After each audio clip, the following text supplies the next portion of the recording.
The Angel of Death. His unspeakable experiments unveiled. Josef Mengele, also known as the Angel of Death. The name of arguably the most wicked person ever to live on Earth. Working as a doctor at the Auschwitz concentration camp from April 1943 to January 1945, he frequently subjected thousands of prisoners to horrifying medical experiments, which frequently resulted in their deaths or severe disfigurement. Let's dive deeper into Josef Mengele, the Angel of Death. It's incredibly difficult to accurately pinpoint the number of deaths Mengele caused, either directly or by order. Just to illustrate one of his horrific acts, consider his involvement in the elimination of Hungarian Jews in the summer of 1944. The death toll likely reached hundreds of thousands. Around 400,000 Hungarian Jews perished then, and Mengele was frequently the high-ranking official overseeing the selections. He was in charge of deciding who would be sent to the gas chambers immediately.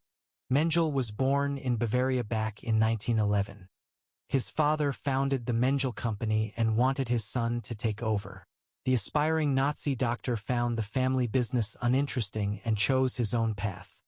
He studied pre-med at the University of Bonn, then earned a PhD in anthropology from the University of Munich in 1935. The next year, he obtained a medical degree, graduating with honors. Mengele didn't join the Nazi Party until 1937, but the following year, he enlisted in the notorious SS. He completed military training with the army in 1938 and was deployed only as the fighting in France was concluding in 1940. Shortly after, he applied to join the SS combat branch, the Waffen-SS, as a medical corpsman. After just 3 months, he was transferred to the SS Race and Resettlement Office, known in German as the RSHA. During his university years, he had worked at the Institute for Hereditary Biology and Racial Hygiene in Frankfurt. As you might guess, this institute was established to provide a scientific basis for the Nazi belief in German racial superiority. Mengele was highly regarded in the SS, not only for his 2 doctoral degrees, but also because he was called back for medical duty in 1941 and received 2 commendations for his courage. He was also seriously wounded, leading to his reassignment to reserve status. When he returned to the RSHA, he resumed working with a former university professor on studies of heredity and eugenics.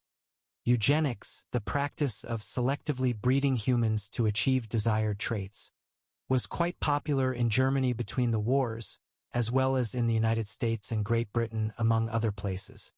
As you likely know, the Nazis took eugenics to a far more extreme and deadly level. Mengele arrived at Auschwitz in early 1943 and became the commander of the camp's Romani section.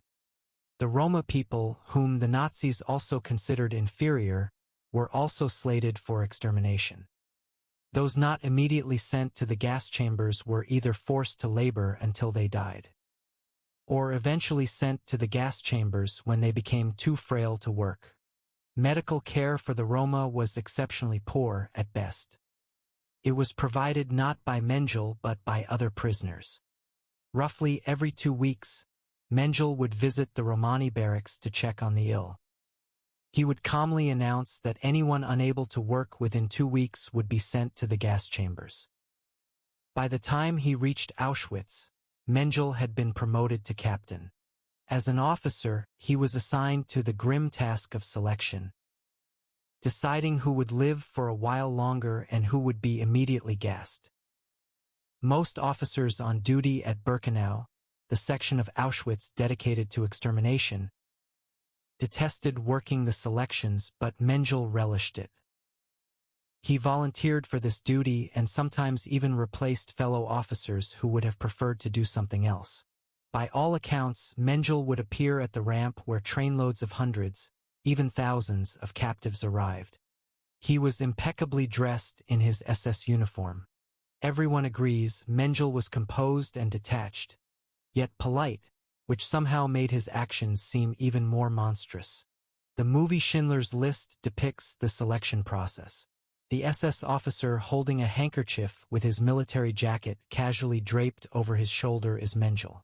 At the selection, able-bodied men and teenage boys were sent to the work barracks.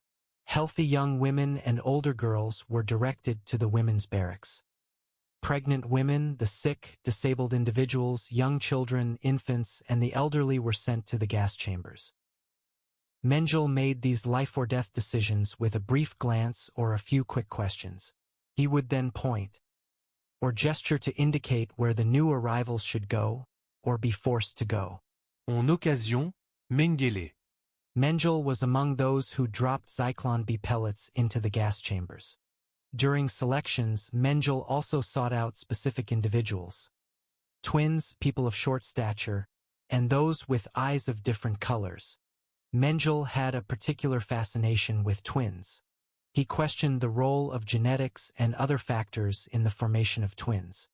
Given the right conditions, Mengele and others believed that Hitler's vision of a blonde-haired, blue-eyed master race could be achieved through twins, effectively doubling the population with each birth.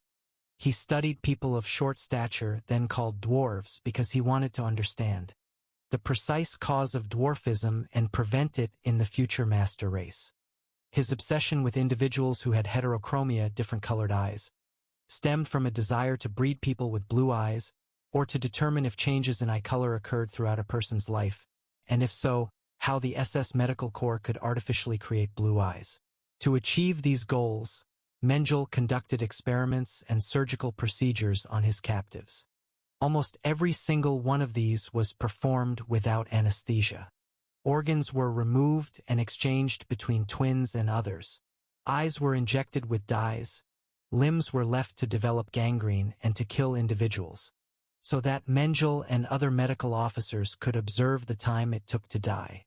The sick and those who had become weak were often given an injection of phenol directly into the heart or brain to end their lives. It goes without saying that Mengele's experiments yielded no useful information and were often deadly in themselves. He frequently ordered organs to be removed and sent to Berlin for further analysis. Mengele escaped just before the arrival of the Red Army and eventually made his way to South America, like many other Nazi war criminals. He lived in Paraguay under an alias and worked as a traveling doctor for a period. He fled Paraguay for Brazil after being warned that Israeli agents were searching for him.